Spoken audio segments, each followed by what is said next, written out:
Back. We have more for you now on the 60 Minutes exclusive interview with President Trump. CBS News senior correspondent Norah O'Donnell sat down with him Friday at Mar-a-Lago for a wide-ranging conversation. And in this clip, Mr. Trump addresses the government shutdown and the healthcare subsidies at the center of the fight. We can make it much less expensive for people and give them much better health care. But where is that and I'd plan? be willing to work with the Democrats on it. The problem is they want to give money to prisoners, to drug dealers, to all these millions of people that were allowed to come in with an open border from Biden, and nobody can do that. Not one Republican would ever do that. My understanding is if those health care subsidies are not extended, premiums will double for many of the people that are on it. And I was looking into it.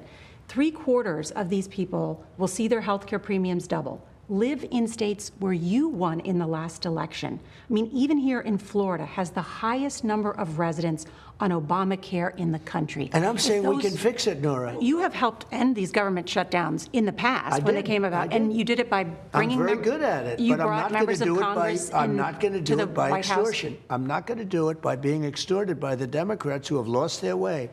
There's something wrong with these people. So then what happens on November 15th when the troops don't get a paycheck? Schumer is a basket case, and he has nothing to lose. He's become, I just left Japan, he's become a kamikaze pilot. Sounds like it's not going to get solved, the shutdown. It's going to get solved, yeah. Oh, it's going to get solved. How? We'll get it solved. Eventually, they're going to have to vote.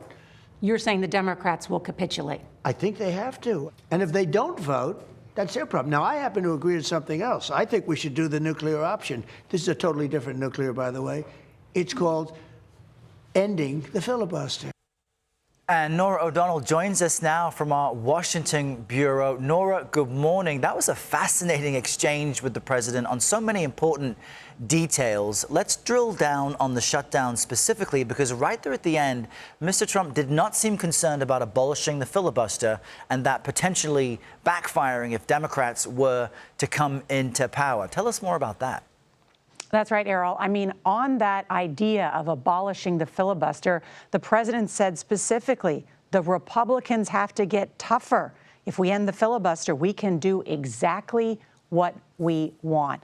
I did have this exchange with the president. I said, yeah, but the Senate Majority Leader, John Thune, says he's not going to do that. And then the president said, well, I disagree with him on that. So I think this is a potentially live issue about how this government shutdown eventually ends, because it looks like the Democrats are not going to give ground.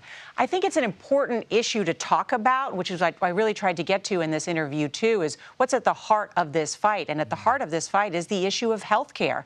I mean, in general, a lot of people's health care premiums are going up. But specifically, if you are on Obamacare, if they don't extend these premium subsidies, people are going to see their monthly premiums go up as well. So it's an important policy discussion to have. But this fight, as you know, even the Republican Speaker of the House has said this is causing real pain for real people, right, and it could affect our troops coming up. So a very important part of the discussion. I think bottom line, it doesn't look like there's any serious negotiations going on right now. And this is set to become the longest government shutdown in American history. That's right. And so many people are feeling financial strains already without their premiums increasing. I want to jump to another topic you tackled. There have been multiple U.S. military strikes on alleged drug boats targeting what the president and the government calls drug smugglers. In some cases, Mr. Trump has said boats were linked to the Venezuelan Tren de Aragua gang. Let's just quickly play some of that exchange.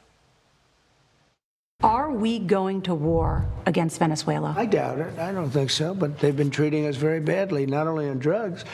They've dumped hundreds of thousands of people into our country that we didn't want. People from prisons, they emptied their prisons into our country. And Norah, we've watched as these strikes happen almost every few days with the defense secretary sharing footage. Could the strikes in Venezuela over land be next? Well, that's a key question that I asked the president about, and he wouldn't say. He said, I'm not saying it's true or untrue whether the U.S. military is preparing to carry out land strikes in Venezuela, which would be a significant escalation in some of the military operations that are already underway there.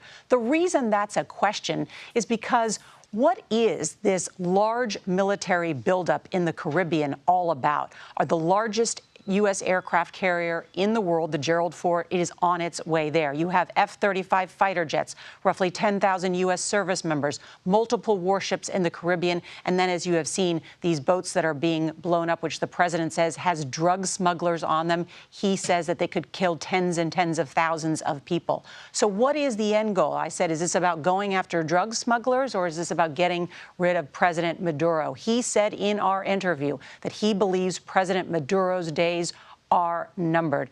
I think this is significant to watch in the days ahead what is happening in the Caribbean. And if Maduro is pushed from office, will there be a U.S. military presence that is needed there in order to keep calm in that country? It's just one of the things we're going to be watching, I think, in the weeks and months ahead, as this president is certainly wielding executive power and his power as commander-in-chief in ways that we have not seen in many, many years. That's right. Carol? We also spoke with the president about how he feels about his first 9 months in office. Our viewers can see that interview on the 60 Minutes website of CBSNews.com and on Paramount+. Norah, great to see you. Thanks so much for being with us. And Errol, congratulations on the marathon. A new personal best, right? I'm so impressed. Norah, thank you so much. As someone who knows how important fitness is to be a good journalist in this business, I appreciate your motivation as well. Norah O'Donnell, great to see you.